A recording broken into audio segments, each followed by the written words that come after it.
Okay, so we are moving away from chemistry and moving to the cell.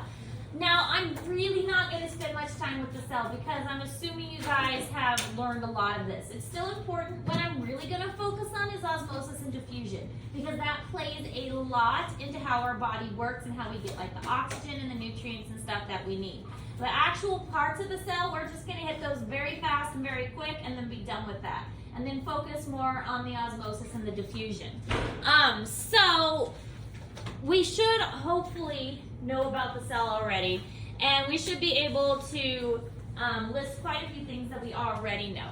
So like I said, we're just going to go very fast through this, but one of the things I think is kind of fun is to talk about the history of the cell. Now this video is a little corny, so you got to kind of go with it. But let's see if I can get it bigger and then we're going to need sound.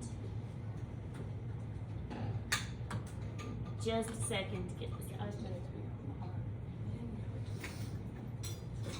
All right.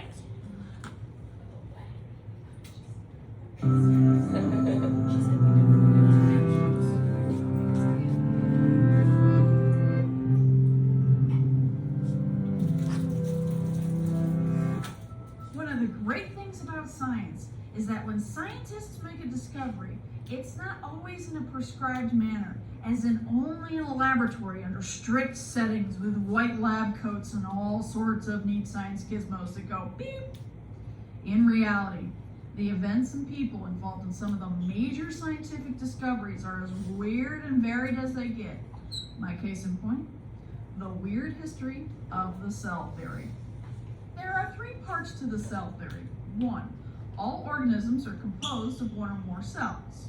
2, the cell is the basic unit of structure and organization in organisms. And 3, all cells come from pre-existing cells. To be honest, this all sounds incredibly boring until you dig a little deeper into how the world of microscopic organisms and this theory came to be. It all started in the early 1600s in the Netherlands, where a spectacle maker named Zacharias Janssen is said to have come up with the first compound microscope, along with the first telescope. Both claims are often disputed, as apparently he wasn't the only bored guy with a ton of glass lenses to play with at the time. Despite this, the microscope soon became a hot item that every naturalist or scientist at the time wanted to play with, making it much like the iPad of its day. One such person was a fellow Dutchman by the name of Anton van Leeuwenhoek, who heard about these microscope doohickeys, and instead of going out and buying one, he decided to make his own. And it was a strange little contraption indeed, as it looked more like a tiny paddle the size of a sunglass lens. If he had stuck 2 together, it probably would have made a wicked set of sunglasses that you couldn't see much out of. Anywho, once Leeuwenhoek had his microscope ready, he went to town looking at anything and everything he could with them, including the gunk on his teeth.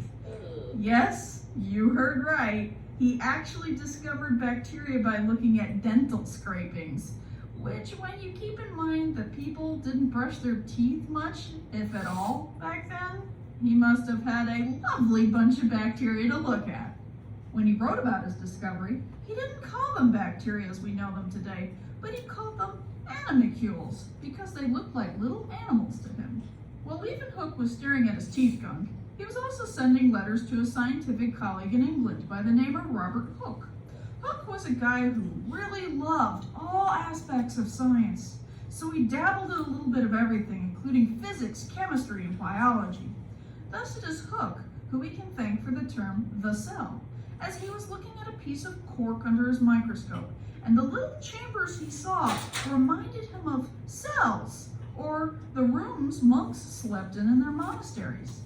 Think college dorm rooms, but without the TVs, computers, and really annoying roommates. Hooke was something of an underappreciated scientist of his day. Something he brought upon himself as he made the mistake of locking horns with one of the most famous scientists ever, Sir Isaac Newton. Remember when I said Hooke dabbled in many different fields? Well, after Newton published a groundbreaking book on how planets move due to gravity, Hooke made the claim that Newton had been inspired by Hooke's work in physics. Newton, to say the least, did not like that, which sparked a tense relationship between the two that lasted even after Hooke died, as quite a bit of Hooke's research, as well as his only portrait, was misplaced due to Newton. Much of it was rediscovered, thankfully, after Newton's time, but not his portrait, as sadly no one knows what Robert Hooke looked like. Fast forward to the 1800s, where two German scientists discovered something that today we might find rather obvious, but helped tie together what we now know as the cell theory. The first scientist was Matthias Schleiden, a botanist who liked to study plants under a microscope. From his years of studying different plant species, it finally dawned on him that every single plant he had looked at were all made of cells. At the same time, on the other end of Germany was Theodor Schwann, a scientist who not only studied slides of animal cells under the microscope and got a special type of nerve cell named after him, but also invented rebreathers for firefighters and had a kickin' pair of sideburns. After studying animal cells for a while, he too came to the conclusion that all animals were made of cells. Immediately, he reached out via snail mail, as Twitter had yet to be invented, to other scientists working in the same field, and it was Schleiden who got back to him, and the two started working on the beginnings of the cell theory. A bone of contention arose between them, as for the last part of the cell theory, that cells come from pre-existing cells, Schleiden didn't exactly subscribe to that thought, as he swore cells came from free cell formation, where they just kind of spontaneously crystallized into existence. That's when another scientist named Rudolf Virchow stepped in with research showing that cells did come from other cells. Research that was actually, how to put it, borrowed without permission from a Jewish scientist by the name of Robert Remak, which led to two more feuding scientists. Thus, from teeth gunk to torquing off Newton, crystallization to Schwann cells, the cell theory came to be an important part of biology today. Some things we know about science today may seem boring, but how we came to know them is incredibly fascinating. So if something bores you, dig deeper. It's probably got a really weird story behind it somewhere. Okay. So we're not going to get too much into the cell theory itself, but the cell theory does have those three main parts they were talking about. But that just kind of gives a very brief, quick introduction of what the full screen. What the cell theory was. So when we're talking about cells, there are two types of cells. There's prokaryotic and eukaryotic. Do these words sound familiar? Yeah. Okay, good.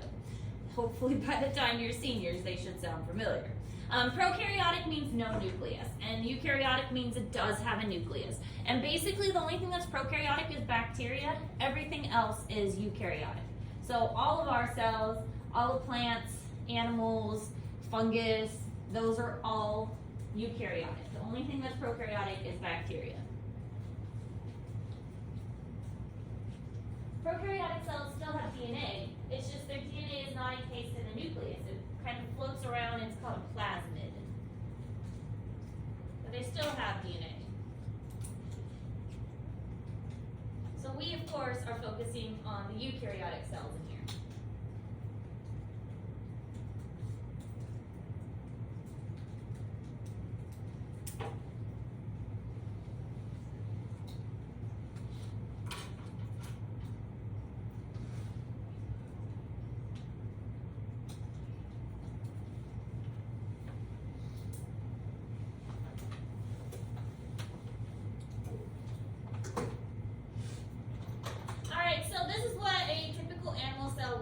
Hopefully you're familiar with all the parts. We're not even really going to go into the parts that much because I'm assuming you know what most of them are. Endoplasmic reticulum, nucleus, cytoplasm, cytoskeleton, ribosomes, lysosomes, mitochondria, and Golgi body. And if you don't remember, that's okay. That's what this is. We're just going to refresh our memories on these. So what I did is I wrote everything out for you. This is in Google Classroom. I listed out all of the parts of the cell that you need to know and what each part does. So this way we're not going to go over them all individually. You can just read this over. Oh yeah, I forgot what a vesicle was. Okay, that's what a vesicle is. Because again, you should hopefully know what most of these are by now. So we're not going to go over each one individually. So what we're going to do instead is an assignment that is going to help you refresh your memory on these. So that's all the notes are really taking. Like I said, with cells, I'm hoping you know what cells are.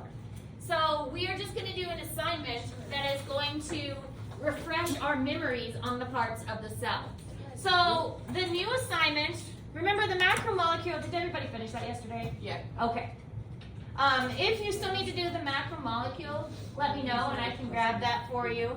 The macromolecule puzzle, I should be more specific, the puzzle yesterday. How are we on the gizmo, the identifying nutrients? Oh, done. Done? Okay, that's what I was hoping, or at least close to done. Both of those are due Friday by 4 o'clock. Your new assignment is in Google Classroom. You are to draw a cell, label the parts, and tell me the function. You must tell me the function. You're basically going to use this list to go by. I also put the list in Google Classroom with the instructions. You can draw the cell either on paper, which we still have up here, or you can draw it on your Chromebook, doesn't matter to me which. It does need to be colored and pretty, so make it colorful and pretty.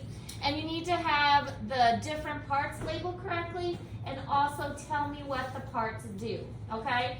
Right now, I don't remember what I have as the due date. Do I have this Friday as the due date or next Friday? Next Friday. I have next Friday? Usually next Okay. Friday. The assignment's not posted. Oh, well, it would help if I posted it. I've got it ready to go. Sometimes I just forget to click the posting. Let's see. What do I feel like? Do we want to make it next Friday? Yeah. Will you guys work hard in class if I make it due later? Because sometimes what I see happen is students are like, oh, it's not due till next week. I'm going to goof off in class. We're not going to do that, right? Okay. Never. Who would do that? You'd be surprised. Like, oh, I've got plenty of time. I'm just going to do this at home, or I'm going to do it during my off hour. So I'm going to goof off in Mrs. Ayers' class. And then that makes Mrs. Ayers mad and makes us do more stuff. No. Okay. So I'm going to go ahead for now. I might change my mind. We'll see. I'm going to go ahead and put it as next week, next Friday. But the assignment should be posted now. You just have to refresh. And you're just drawing a picture of a cell, coloring it, making it pretty, and then you're labeling all the parts. There's a list on the board here, and this is in Google Classroom. And then you also have a list with the assignment. And telling me what each of the parts do. Easy enough? Yes. That's basically the functions on there, isn't it? Yep. If you've got this on your drawing, Where are those at though? I don't see like an individual class. so if you go to student notes, this list is in student notes. But also on the actual assignment, there's a list of these on the Okay, assignment. thank you. Any other questions?